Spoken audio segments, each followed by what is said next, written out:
네, 여러분은 지금 나우제주TV의 증권경제방송 돈의 맛과 함께하고 계십니다.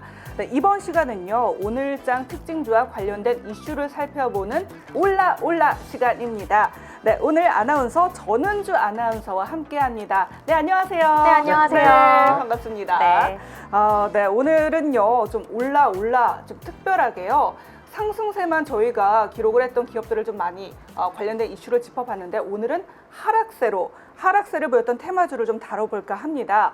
바로 비트코인 관련주라고 하죠. 가상화폐 관련주에 대해서 좀 다뤄볼까 하는데요. 이 몸값이 계속 천정부지로 오르던 비트코인이 최근 급락세를 보이고 있습니다. 네. 네, 맞습니다. 이 테슬라의 CEO죠. 일론 머스크의 네. 변덕과요. 또 네. 이 중국의 비트코인 금지령이 이 폭락의 원인으로 풀이가 되고 있는데요.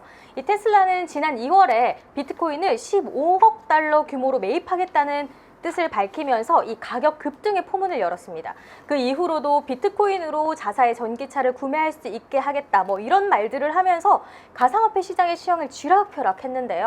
그러다가 갑자기 얼마 전이죠, 12일에 비트코인이 환경에 유해하다면서 이 비트코인 결제를 중단하겠다고 밝혔습니다. 그러자마자 이 가상화폐 전체 시총이 3천억 달러가 하루 만에 증발할 정도로 시장이 휘청휘청 했다고 하는데요. 네. 맞습니다. 근데 머스크 도대체 왜 이러는 겁니까? 이렇게 SNS에다가 비트코인을 전량 매도하겠다, 마치 매도할 것처럼 올렸다가 또 매도하지 않고 네. 왜 이러는 거죠? 그러니까요. 그런데 네. 참 왜 이게 그래요? 저도 대표님? 근데 저는 정말, 사실 이 네. 비트코인에 네. 좀 비관론자 아닙니까, 대표적인? 알고 있죠. 저는 사실은 그래서 종목도 비트코인 관련주는 제가 잘 다루지 않습니다. 맞습니다. 그래서 그게 불만이신 분들이 많은데 네. 저는 사실은 이게 이런 부분이에요. 막연한 실체, 이제 가상의 어떤 실체 자산이 없는데 이게 어떤 특정한 어떤 이 영향력을 행사한 자들에 의해서 시세가 좌지우지된다는 게 좀 말이 됩니까? 네. 이거 뭐 테슬라 이 결제 자동차 구매 수단으로 받아주겠다라고 했으면 약속 지켜야죠. 갑자기 고점까지 가니까 갑자기 안 된다. 또 그러다가 도지코인으로 화성에 또 갈 수 있다라고 좀 얘기했다. 또 그건 또 아니다. 좀 이게 좀 어느 장단에 좀 맞춰야 될지 좀 난감하네요. 네. 그리고 또 그 아나운서님, 네. 이제 이런 일론 머스크의 행보에 이제 많은 사람들이 이제 좀 분개를 하고 또 네. 새로운 그 비트코인, 코인이 또 나왔다고 네. 들었는데 간단히 좀 얘기 좀 해주세요. 네, 바로 스토빌론이라는 코인인데요. 네. 이 스토빌론은 네. 어떤 목표를 가지고 있냐? 네. 이 일론 머스크가 해고되는 목표를 가지고 있습니다. 그런 코인인데요. 네. 상장한 지 하루 만에 5배가 뛰었다고 합니다. 와, 그렇습니까? 분노들이 막 느껴집니다. 네, 이렇게 반발심이 조금씩 네. 커지고 있는 것 같아요. 변덕을 네. 계속 부리니까. 네. 근데 또 하나의 변덕으로 아까도 말씀을 해주셨다시피 판다고 했다가 네. 갑자기 다음날 해명을 했습니다. 팔지 않았다. 이렇게 하면서 또 의견을 표명을 했다가 네. 현지 시각으로 19일 또 다른 트윗을 하나 올렸습니다. 함께 화면 한번 보실까요? 네. 저 두 손과 다이아몬드 어떤 의미인지 두 분 아세요? 좀 뭐란 거? 뭐예요? 퀴즈 같은데 이제. 네. 저는 잘 모르겠어요, 솔직히. 다이아몬드는 내 손 안에 없다. 내 내 손 안에 없다. 있었던 다이아몬드는 사라졌다. 뭐 이런 표현입니까? 일론 머스크가요? 음. 그렇게 겸손한 사람인가? 네, 저 트위터는 바로 이런 표현이에요. 어떤 거죠? 미국 증권가에서 은어처럼 사용되는 표현인데요. 네. 존버한다. 버텨라. 존버하면 이렇게 아. 다이아몬드가 있다. 이게 그래서 정도입니까? 네, 이겁니다. 존버. 이렇게 해야 되는 거 아니에요? 왜 이렇게? 이렇게 뭐죠? 네, 존버한다는 의미인데요. 네, 이렇게 어쨌든. 수익을 낼 거니까 네. 하락장에 팔지 말고 기다려라, 음. 존버해라라는 메시지를 또 보냈다고 풀이가 되고 있어요. 대놓고 뭐 시세 조정하는 것도 아니고 네. 참 이게 여기에 또 움직여진다는 것도 씁쓸하네요. 네, 그러니까요. 네, 근데 어쨌든 머스크가 이렇게 SNS에 뭐 여러 글을 올리면서 지금 이렇게 비트코인 이 네. 가상화폐 시장을 흔들고 있는데요. 그래도 예전만큼은 이런 그 영향력을 미치지 못하고 있지 않나요? 네, 이 대표님도 말씀을 드렸다시피 네. 누구의 하나 말로 이렇게 좌지우지 된다는 것 자체가 영향력이 점점 줄어들 수밖에 없잖아요. 그렇죠. 그러면서 가상화폐 대장주죠. 이 비트코인이 30% 가까이 폭락을 했습니다. 네. 그러면서 3만 달러를 소폭 상회하는 모습까지 보였는데요. 네. 이건 올해 1월 말 이후로 최저로 떨어진 가격이라고 해요. 또 그리고 물론 이 금리 인상의 가능성이 있는 미 증시의 영향도 있겠지만 네. 테슬라의 주가도 2.5% 하락을 했고요. 또 이런 코인베이스, 마이크로 스트래티지 같은 코인 관련주들도 급락하는 모습을 계속해서 보여주고 있습니다. 네. 근데 진짜 이렇게 가상화폐가 급락한 데에는요, 또 중국의 이슈가 있지 않습니까? 네, 네. 중국 규제 강화 움직임으로 인해서 지금 계속 가상화폐 이쪽이 좀 하락하는 모습도 연관이 있는 것 같아요. 네, 바로 정확하게 말씀을 해주셨는데요. 네. 이 중국이 계속해서 보내는 경고 때문이라고 네. 풀이가 되고 있습니다. 네. 이 중국 당국이요, 비트코인 같은 민간 가상화폐 거래는 허용하지 않겠다는 입장을 한 번 더 내비쳤습니다. 바로 아까 대표님도 말씀을 해주셨지만 이렇게 실체가 없잖아요. 네. 이 실체가 없는 가상화폐이기 때문에 네. 시장에서 사용할 수도 없고 또 사용이 돼서도 안 된다는 입장을 다시 한번 강조를 하면서 네. 급락하는 영향으로 아. 네, 풀이가 됐습니다. 아, 그렇구나. 정말 잘 설명을 해주셨는데요. 대표님, 근데요, 사실 중국은요, 좀 이렇게 민간 주도 가상화폐가 아니라 정부의 통제에서 이루어지는 그런 가상화폐, 이런 도입을 좀 강력히 추천하고 있지 않았나요? 지금 이게 중국뿐만이 아니고 네. 전 세계적으로 좀 보면은 그런 움직임이 있죠, 사실. 저는 사실 과거에 좀 이런 걸 좀 느꼈거든요. 어떤 거요? 비트코인, 네. 누군가 개발자에 의해서 무한의 어떤 이 코인이 생성이 돼서 네. 누군가 특정인에 의해서 이 시세가 좌지우지된다. 자, 그러면 이 화폐에 대한 어떤 지불 보증 수단, 어느 누가 이걸 통제할 것인가? 그러면 이 부분에 대한 세금이 없다면 네. 이게 대놓고 편법적이게 이 비자금, 블랙자금 될 수는 없는 거죠. 네. 네. 자, 그런 관점에서는 이게 중앙정부가 이걸 어디까지 좀 나설 것인가. 최근에 우리나라의 기조를 보면 네. 이 비트코인에 대해서는 우리가 보호할 수 있는 자산이라는 대상조차 편입 안 시킵니다. 그래서 관련된 사항들은 위법이에요. 네. 사실은. 그래서 정부가 이 부분에 직접적인 개입을 안 하는데 네. 최근 전 세계적인 어떤 움직임이 앞으로 미래의 어떤 이 가상화폐에 대한 필요성을 좀 이 공감대가 좀 형성되고 있는데 네. 그렇다면 이 형성된 공감대를 어떻게 할 것인가?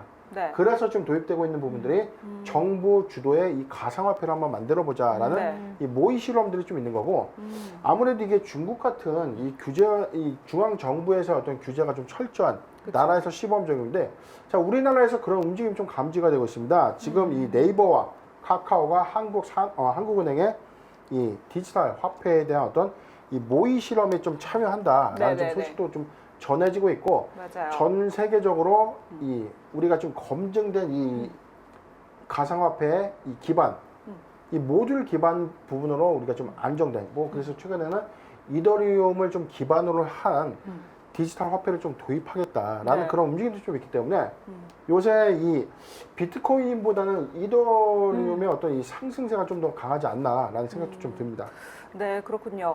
아, 근데 아나운서님 있잖아요. 지금 이제 가상화폐 시장이 이제 계속 폭락하면서 그런 흐름을 보여주고 있는데 좀 반등할 수 있는지 앞으로 좀 시장 전망을 좀 어떻게 보세요?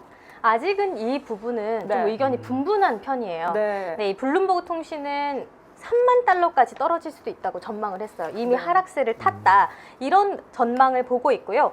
그런데 또 돈나무 언니라고 불리는 네. 우리 기술주 투자 펀드 아크 인베스트먼트 매니지먼트인 최고 경영자인 캐시 우드는 50만 달러까지도 갈 수 있을 것이란 낙관적인 전망을 보이기도 했다고 해요. 이렇게 아직까지는 그래도 의견이 분분한 정도로 전망이 되고 있습니다. 아, 정말 의견이 완전 엇갈리고 네. 있네요. 네, 의견이 참 다양한데요.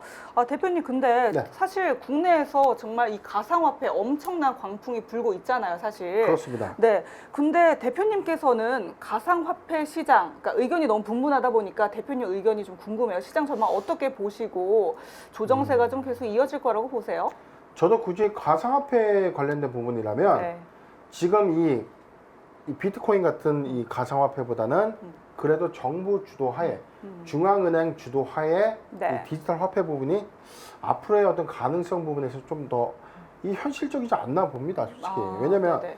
누구나 생성되어 있는 앞으로 우리가 미래의 화폐 수단이라는 부분에 대해서는 다 네. 공감을 하고 있는데 네. 그렇다면 지금 저는 이런 생각도 좀 해봤거든요. 어떤 생각이요? 우리가 지금 지갑에 현금 많이 갖고 다니나요? 아니요, 잘 안 아니, 갖고 그건 다니죠. 오히려 어떨 때는 진짜 10,000원짜리 한 장이 없을 경우가 있어요. 아, 만 원이 뭐예요? 1,000원도 없을 때가 그렇죠. 있어요, 저는. 네. 인터넷 뱅킹으로 너무나 쉽게 그렇죠. 돈을 보내고 요즘 뭐 토스나 카카오뱅크처럼 너무나 쉽게 또 송금이 모바일로 결제도 그렇죠. 하잖아요. 간편하게. 거기다 뭐 신용카드나 이런 그쵸. 대체 수단이 좀 많기 때문에 지불 대체 수단이 좀 많기 때문에 이런 부분들에 대한 어떤 필요성이 좀 있겠는가. 그런데 지금 어차피 우리가 인터넷 뱅킹이라는 어떤 이 간편하게 이 화폐의 이동 수단이 좀 잘 되어 있는데 네. 디지털이라는 어떤 가상화폐가 시세에 어떤 혼돈을 주면서 이게 어떤 이 재화가치의 역할을 한다? 네. 그것도 좀 저는 제 관점에서 좀 이해가 안 되는 부분이었지만 네. 앞으로의 어떤 이 각국의 어떤 화폐 수단 가치가 좀 다르다고 봤을 때는 네. 공용화폐라는 어떤 관점에서 중앙정부가 그래도 디지털 화폐에 좀 관여를 한다면 이 부분이 그래도 현재 비트코인보다는 좀 앞으로 제도권적인 부분에서 좀 맞지 않나라는 좀 생각도 좀 듭니다. 네, 그러면은 여기서 뭐 국내 가상화폐 흐름도 좀 이렇게 어떻게 보세요? 일단은 지금 이 디지털 가상, 이 비트코인 관련된 좀 이슈가 좀 부각이 됐고 오늘 아주 기름을 부은 확 거는 부었죠. 바로 이제 중국이죠. 중국. 중국 당국에서 뭐 거의 지금 코인 발굴 작업, 코인을 뭐 발굴하는 네. 그 부분까지 뭐 위법으로 좀 규정을 하겠다. 네. 자, 이게 뭐 거의 뭐 겁나지 않습니까? 자, 직격탄입니다. 중앙 정부가 이제 지켜만 보고 있지는 않겠다는 이 액션입니다. 우리나라도 좀 마찬가지 어떤 액션이 좀 나올 것 같아요. 그렇죠. 자, 그렇기 때문에 지금 네. 이 비트코인 관련 종목들은 대세적 좀 하락기가 좀 왔다. 그리고 제도권에서의 어떤 움직임, 과거의 사례가 좀 있었죠. 2년 전까지만 하더라도 네. 관련해서 비트코인도 또 광풍이 좀 불었을 때 그렇죠. 코인에 대해서 뭐 거래소 규제도 좀 있어야 된다. 이 세금 부분은 또 어떻게 할 것인가. 지금도 이 얘기 부분에 나오고 대한 있잖아요, 사실. 그렇죠. 네. 과거에 해킹도 있었죠. 출금 제한에 뭐 출금 사고 사례까지 좀 그렇죠. 무수히 많은 사건 사고가 좀 있었다가 네. 지금까지 좀 왔는데 네. 그러면 저는 그렇다면 이제 우리가 역발상의 관점에서 역발상. 그렇죠. 디지털 화폐를 좀 선회하는 게 맞지 않겠는가. 아. 자, 그런 움직임. 정부가 인정하는, 중앙은행이 인정하는 이 디지털 화폐로서의 어떤 전환 가능성이 좀 눈여겨볼 필요가 있다라는 좀 생각이 좀 듭니다. 네, 대표님 의견 잘 들었고요. 아나운서님께서는 그러면은 좀 어떻게 생각을 하세요? 이제 좀 국내 가상화폐 흐름 오늘 좀 짚어주시면서 간단히 의견도 좀 얘기해 주세요. 네. 저도 대표님 말씀처럼 디지털 화폐로 좀 전환되는 게 좋지 않나라는 어, 의견을 보고 있어요. 동의하시네요. 네, 저도 처음에 들었을 때 이 비트코인이 유학생들에게 좀 송금을 편리하게 아주 옛날에는 사용을 많이 했다고 해요. 맞아요. 그런 네. 것들이 바로 이 디지털 화폐이기 때문에 네. 대표님 말씀처럼 디지털 화폐 쪽으로 선회를 한다면 네. 더 좋은 상황이 펼쳐지지 않을까라는 생각을 하고요. 네. 아무래도 이런 이슈들 때문에 영향을 받아서 많이 올랐잖아요. 그렇죠. 그렇기 때문에 이런 이슈들이 하나 나올 때마다 영향을 받을 수밖에 없습니다. 네. 우리나라 가상화폐 거래소 업비트 운영자죠. 네. 이 두나무의 지분을 보유한 우리 기술 투자와 또 에이티넘 인베스트가 모두 하락세를 계속하고 있어요. 네. 특히나 둘 다 오늘 장중에 우리 기술 투자는 7.5% 넘는 하락을 보이기도 했고요. 네. 에이티넘 인베스트는 8% 넘는 하락세를 보이기도 했습니다. 아, 그리고 또 빗썸을 보유한 비덴트는 네. 10% 넘는 하락세를 보였어요. 네. 그리고 또 아이고. 위지트, 다달 이런 종목들도 네. 이런 하락세에서 좀 벗어나기는 아직은 어려운 상황입니다. 그렇군요. 네. 네, 그럼 대표님 여기서 좀 주목해야 볼 만한 종목이 있다면 어떤 건지 좀 그래서 짚어주세요. 지금 비트코인의 어떤 조정기니까 매수 관점이 아니냐라고 질문을 좀 많이 던져주시는 받으시죠? 분들 많은데 네, 자, 거두절미하고 딱 띄워드리겠습니다. 좋습니다. 자, 제가 픽한 종목이죠. 디지털 화폐 관련주입니다. 오. 자, 우리가 볼 수 있는 대장주 KCT, 한네트, 로지시스, 그 다음에 관련주로 부각되는 푸른기술, 한국전자금융, KCS인데요. 자, 최근에 카카오와 네이버가 이 중앙정부 주도의 어떤 시범 운용의 디지털 화폐, 시범 운용에 참여한다. 관련 수혜주로 한 6종목을 제가 픽을 했는데 네. 자, 제가 왜 픽을 했을까요?